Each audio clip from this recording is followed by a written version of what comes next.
Interest expense का laser बनाने लगा। इंटरेस्ट एक्सपेंस का लेजर बनने लगा। ठीक है, तो ये बैलेंस शीट हमारे पास ये नहीं है, बाकी देख लेते हैं। ठीक है, तो हमारे पास इंटरेस्ट एक्सपेंस का ओपनिंग बैलेंस कितना है, कोई बंदा देख कर बताया मुझे।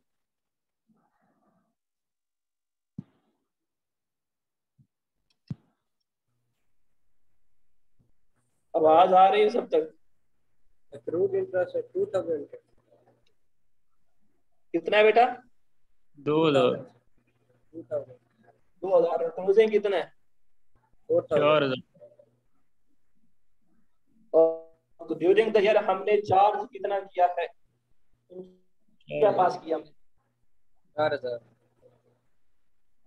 एंट्री क्या पास होनी है वो वाली? Opening balance 2000 sir.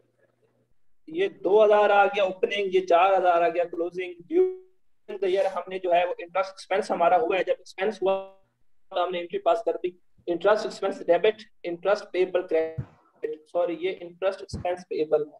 ठीक है, interest expense payable, interest expense payable जो है ना वो क्रेडिट किया हमने।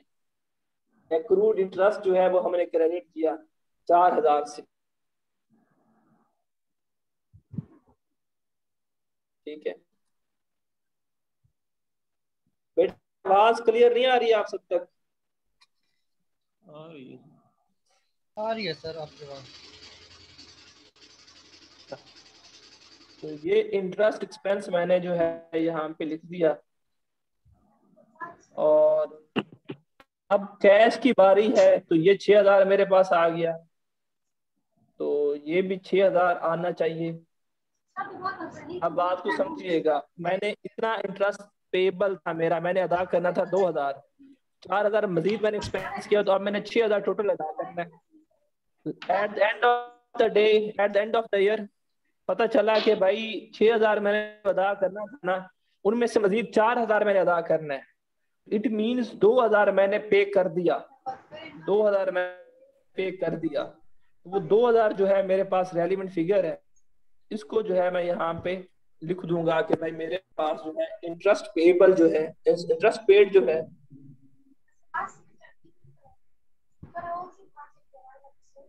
क्या है, 2000 है। और ये मैं इसमें लिख दूंगा। इसी तरह से डिविडेंड के हवाले से हम बात करेंगे। डिविडेंड जो है हमारा 10,000 से जीरो हो गया। हाँ ठीक है, समझ आती है, 10,000 जीरो हो गया, तो 10,000 तो हमने पे कर दिया डिविडेंड का। एक बात, लेकिन एक मसला है साथ, ये 10,000 तो पिछले साल वाला था ना जो हमने पे किया है, तो इस साल कोई डिविडेंड दिया है या नहीं दिया, उसका अंदाजा लगाएंगे। कहाँ से अंदाजा लगाएंगे? उसका अंदाजा जो है हम इस इनकम स्टेटमेंट को और रिटेन अर्निंग से लगाएंगे। रिटेन अर्निंग जो है 5,000 हमारे पास पहले पड़ी थी, 25,000 हमारे पास प्रॉफिट हुआ, तो 20,000 रिटेन अर्निंग बचनी चाहिए थी, लेकिन रिटेन अर्निंग हमारे पास कितनी बची हुई है? 12,500। इट मीन्स यहाँ पे कोई ना कोई गड़बड़ जो है ना वो है। दोबारा सुनिएगा, डिविडेंड जो होगा उसका अंदाजा आपने कहाँ से लगाना है? अगर वो क्वेश्चन में बता देता है तो ठीक है, नहीं तो आपने एक जहन में बात करानी है। आपको याद होगा रिटेन अर्निंग जब हम बनाते थे चेंजेस इन ऑनर इक्विटी में, उसमें हम क्या देखते थे कि रिटेन अर्निंग हमारे पास बैलेंस होता था ओपनिंग, उसमें हम ऐड करते थे जो होती थी नेट इनकम या नेट प्रॉफिट, और लेस अगर डिविडेंड होता था तो वो करते थे। तो इसमें भी यही है, हमारे पास जो है रिटेन अर्निंग ओपनिंग कितनी है? 5,000, और हमारे पास जो है वो ड्यूरिंग द ईयर ऐड कितनी हुई है? 25,000। क्लोजिंग कितनी है? 12,500। तो बीच में जो डिफरेंस है वो किस वजह से है? वो डिविडेंड की वजह से है। बीच में जो डिफरेंस है वो किसकी वजह से है? वो डिविडेंड की वजह से है। और वो डिफरेंस जो है हमने वो निकालना है। उसके लिए भी हम एक लेजर भी बना सकते हैं और वैसे भी हम कैलकुलेट कर सकते हैं। तो मैं लेजर ही बना रहा हूँ क्योंकि हम लेजर के थ्रू ही समझ रहे हैं पहले। ठीक है, तो लेजर ही मैं जो है वो बना रहा हूँ। लेजर किसका है? रिटेन्ड अर्निंग का है। ठीक है, इसमें हमारे पास जो है ओपनिंग बैलेंस 5000 है और क्लोजिंग बैलेंस जो है वो 12500 है। 5000 और 12500, ठीक है। और 25000 ड्यूरिंग द ईयर आपके पास अर्निंग हुई है। 25000 ड्यूरिंग द ईयर आपके पास अर्निंग हुई है, आपके पास इनकम हुई है। तो इनकम जब आप ट्रांसफर करते हो, जब आप अर्निंग को ट्रांसफर करते हो, आप एंट्री पास करते हो profit and loss account debit retained earning credit. क्योंकि आपने जो है रिटेन्ड अर्निंग, आपके पास प्रॉफिट होता है जो कि आपने डिस्ट्रीब्यूट नहीं किया होता, तो प्रॉफिट में जब इंक्रीज आता है तो हम क्रेडिट करते हैं उसको। तो रिटेन्ड अर्निंग जो है वो क्रेडिट हो जाएगी। रिटेन्ड अर्निंग जो है वो क्रेडिट हो जाएगी के प्रॉफिट की वजह से, तो 25000 से क्रेडिट हो जाएगी। ठीक है, तो टोटल कर लेंगे तो ये हमारे पास 30000 आ गया। अब बात समझिएगा, प्रॉफिट फॉर द ईयर। बात समझिएगा कि हमारे पास ऑलरेडी 5000 पड़े थे, प्रॉफिट में 25000 मजीद प्रॉफिट, 30,000 हमारे पास प्रॉफिट बच गया। टोटल हमारे पास प्रॉफिट कितना हुआ? 30,000 का।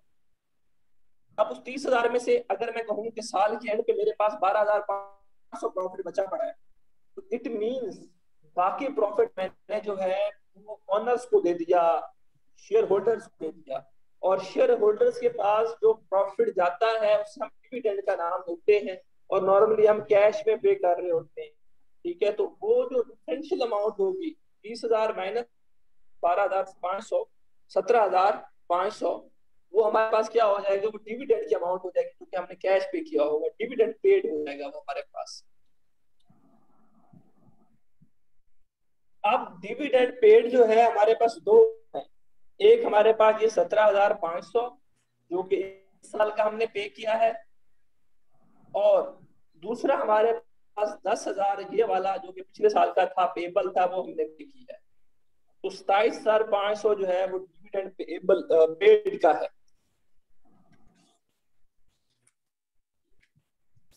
27,500, ठीक है। अब डिविडेंड भी हो गया, इंटरेस्ट भी हो गया। अब बात करते हैं, ये एक्रूड एक्सपेंस भी हो गया, इनकम टैक्स उधर कर दिया हमने, डिविडेंड भी हो गया हमारे पास, अकाउंट पेबल हमारा उधर चला गया, बॉन्ड्स में कुछ फर्क नहीं है। अब आते हैं कॉमन स्टॉक के ऊपर। कॉमन स्टॉक में क्या हुआ? 1,00,000 से 1,25,000 हुआ है, और ये 10,000 से 15,000 हुआ है। तो इस हवाले से आप ये लेजर बनाएंगे। इस हवाले से नीचे कुछ बताया गया है कि आपने जो कॉमन वो लैंड एंड बिल्डिंग परचेज की थी, उसके अगेंस्ट आपने कॉमन स्टॉक जो है वो इशू किया था। तो अगर मैं देखूं कॉमन स्टॉक और एडिशनल जो पेड अप कैपिटल है, इसमें जो डिफरेंस है ये 1,10,000 है ओपनिंग बैलेंस दोनों का मिला के, और 2016 में जो हमारे पास क्लोजिंग बैलेंस है वो कितना है? 1,30,000 है, सॉरी 1,40,000 है। ये 1,10,000 है और ये 1,40,000 है। नेट जो इंक्रीज आया है वो कितना आया है? 30,000 से आया है। नेट जो इंक्रीज आया है वो कितना आया है? 30,000 से आया है। और नीचे उसने ये भी बता दिया कि हमने वो जो है ना 30,000 के जो हमने लैंड एंड बिल्डिंग परचेज की है, उसके अगेंस्ट हमने कॉमन स्टॉक जो इशू की है। इट मींस ये डिफरेंस जो है वो कैश नहीं आया हमारे पास, बल्कि लैंड एंड बिल्डिंग आई है। इट मींस कैश फ्लो में उसका जो है वो इफेक्ट नहीं जाएगा। क्यों नहीं जाएगा? क्योंकि हमारे पास जो है वो कैश जो है वो नहीं आता। अब इस तरह का एमसीक्यूज भी बन सकता है। अगर मैं कहूँ कि common stocks are issued against land and building will be treated in cash flow from operating activities, cash flows from investing activities, cash flows from financing activities, और नन ऑफ अबव। ऑप्शन क्या होगा? Answer क्या होगा? Cash तो है। None of above, क्योंकि cash आ ही नहीं रहा, किसी एक्टिविटी में नहीं आएगा। तो आप लोगों ने जो है वहां पे धड़ाधड़ फाइनेंशियल एक्टिविटीज पे जो है वो क्लिक किए जाना है, और फिर आप लोगों ने कहना है कि सर ये जो है मसला है, आप जानबूझ के हमें फेल करते हैं।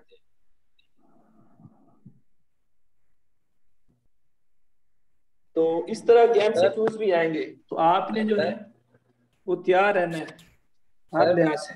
जी बेटा। जी जी। सर ये हमने डिविडेंड पेड लिखा है 27,500 सर, लेकिन कैश पेड तो सर उसमें वो 17,500 आ रहा है सर, 10,000 ऐड कीजिए। 10,000 ये देखिए ना पेपर, क्या कह रहे हैं? सर ये नहीं नहीं, वो डिविडेंड पेड 10,000 दूसरा है ना। दो डिविडेंड्स है हमारे पास, एक है इस साल का 17,500 जो हमने पे कर दिया है, पेड है, और दूसरा डिविडेंड लास्ट ईयर का भी है। ये 10,000 का अब जीरो हो गया है। लास्ट ईयर आपने 10,000 डिक्लेयर किया था लेकिन पे नहीं किया था, इसलिए आपने उसे लायबिलिटी शो कर दिया था डिविडेंड पेएबल। अब वो जीरो है, इट मीन 10,000 आपने ये पे कर दिया है।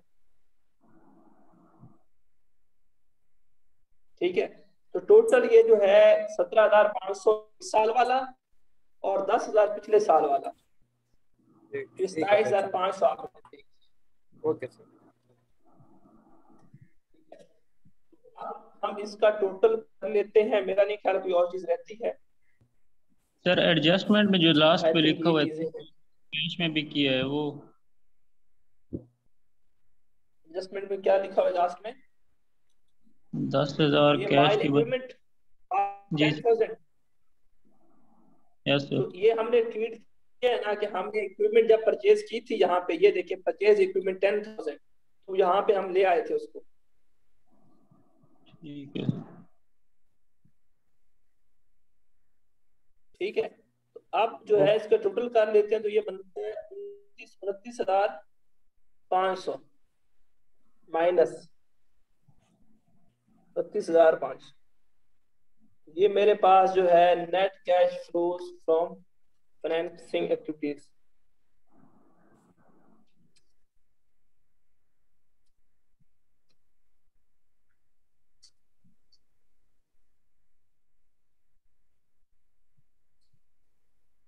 तो अब इसका जो है टोटल करेंगे। ठीक है, इसमें तो ये ओपनिंग टोटल कैश किया वो हमने, ऐड नहीं करेंगे तो सर? हमारे पास जो है 20,000 नेगेटिव बैलेंस आ रहा है। ठीक है, इसको नाम देते हैं cash flow, net cash flow from all activities from all activities. अब एक चीज समझने वाली है, इसमें हम क्या करते हैं, इसमें हम फिर क्या करते हैं, एक चीज ऐड करते हैं। क्या चीज ऐड करते कैश, हैं? Cash opening balance. जो हमारे पास ओपनिंग बैलेंस होगा कैश का, कितना है वो?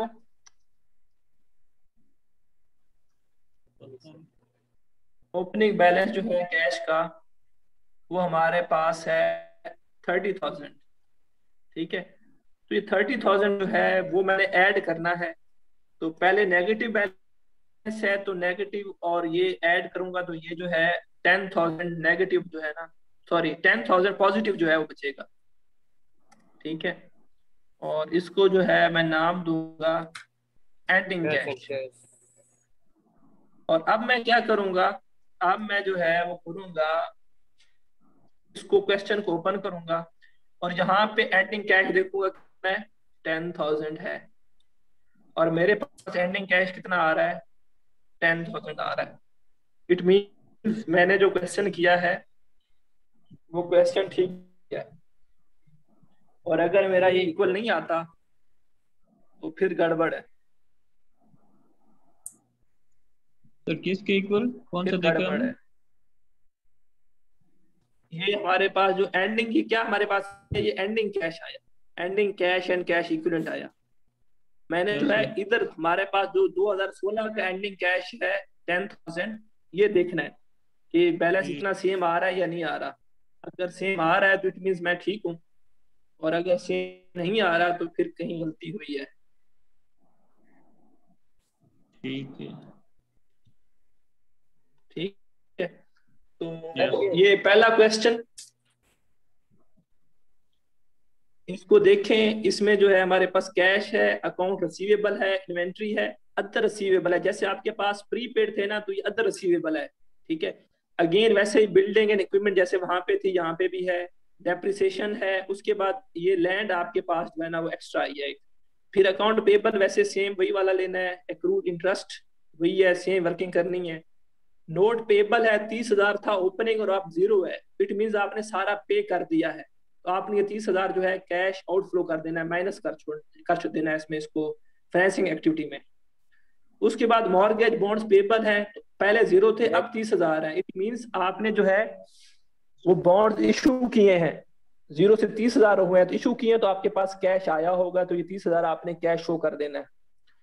उसके बाद कॉमन स्टॉक 1 लाख से 1,85,000 हुआ है। ये रीजन नीचे उसने बताई हुई है कि 35,000 का जो है वो उसने लैंड एंड बिल्डिंग जो है वो परचेज की है, तो ये डिफरेंस जो है वो 35,000 कैश नहीं आ रहा, बल्कि आपके पास कॉमन स्टॉक इशू हो रहे हैं। और रिटेन अर्निंग 10,000 माइनस में था, अब ये माइनस में है, तो इसका बैलेंस ओपनिंग हो जाएगा, ओपनिंग जो है वो डेबिट हो जाएगा। और ये 7500 है, ये क्लोजिंग बैलेंस है आपका, ये भी डेबिट साइड पे लिखा जाएगा। ठीक है, और उसके बाद आपने क्या करना है, आपने जो है वो इनकम जो होगी वो 27,500 डालनी है। तो 27,500 में से जो है वो 10,000 आपके पास, पिछला बैलेंस नेगेटिव किया, 7500 ये किया, तो 10,000 के करीब करीब आपने डिविडेंड दिया होगा। वो आप कैलकुलेट करोगे, लेजर बनाओगे तो आपको समझ आएगी। और इस क्वेश्चन में अब पीछे कोई डिविडेंड पेएबल नहीं है, तो इट मींस हमारे पास ये जो आंसर आएगा डिविडेंड का, वही हमारे पास जस्ट भी डिविडेंड होगा और कोई नहीं होगा। बाकी ये इनकम स्टेटमेंट है, इसमें अगेन वही, आप 15,000 से इक्विपमेंट कैश पे परचेज कर रहे हो, इस चीज का ख्याल रखना है आपने, ये इन्वेस्टिंग एक्टिविटी में चला जाएगा। बाकी लैंड में जो इंक्रीज आया है वो इस वजह से आया है, आपने जो शेयर इशू किए हैं, इसमें अब कैश पे कोई फर्क नहीं पड़ेगा। डेप्रिसिएशन आप ये डिफरेंस अमाउंट है 10,000 की, वो डेप्रिसिएशन आ जाएगी आपके पास। बाकी इंटरेस्ट एक्सपेंस 10,000 गिवन है, आप कैलकुलेट कर लोगे, बाकी कोई इसमें नई चीज नहीं है, सारी वही बातें हैं। जो डिफरेंस वाली बातें थी वो मैंने एक्सप्लेन कर दी हैं। ये लेजर किस किस तो का बनाना होगा सर इधर? लेजर बेटा आप जो है एक्रूड इंटरेस्ट का बनाओगे, बिल्डिंग एंड इक्विपमेंट का बनाओगे। सर कैसे पता चलेगा कि इसका लेजर बनाना है? देखे फर्स्ट सब जी लिया। बेटा, आप जिसमें भी डिफरेंट वो working changes in working capital जो है ना, उसके अलावा, चेंजेस इन वर्किंग कैपिटल के अलावा जिसमें भी डिफरेंस हो और जिसका जिक्र आ जाए इनकम स्टेटमेंट में, जैसे इंटरेस्ट का आता है, जैसे टैक्स का आता है, और जिसका एडजस्टमेंट में जिक्र आ जाए, उन सब का बनाना है।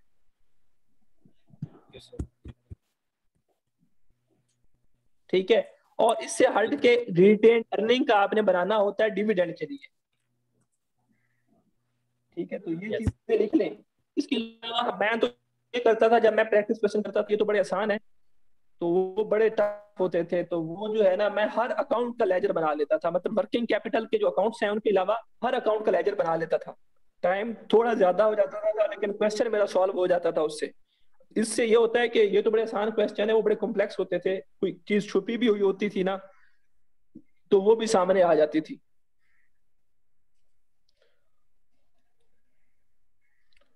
तो आप इनके लेजर्स बनाने, और ये क्वेश्चन जो है आपने क्वेश्चन नंबर 1 और क्वेश्चन नंबर 2 करना है। क्वेश्चन नंबर 3 जो है वो आपसे हो तो सकता है, लेकिन ये पार्टनरशिप के हवाले से है, तो पार्टनरशिप जो है वो अभी रहने देंगे, मैं खुद करवा दूंगा आप लोगों को, कोशिश कर लीजिएगा। वैसे क्वेश्चन नंबर 4 नहीं करना अभी, क्वेश्चन नंबर 5 आप कर सकते हो। तो आपने एक दफा क्वेश्चन नंबर 5 को हल करने की कोशिश करनी है, होगा नहीं आपसे, लेकिन कोशिश करनी है। क्वेश्चन नंबर 6 भी नहीं होगा, तो क्वेश्चन नंबर 7 नहीं होगा, 6 की भी आपने कोशिश करनी है, 6 हो जाएगा आपसे। 6 और 5 की कोशिश करनी है, 1 आपको अब आपने जो है ना वो करना है, 1 आपका जो है ना हो जाएगा, उसमें कोई मसला नहीं है, और 4 मैं करवा दूंगा। ठीक है, आज के लिए इतना ही, फिर इंशाल्लाह जो है वो नेक्स्ट क्लास में पढ़ेंगे।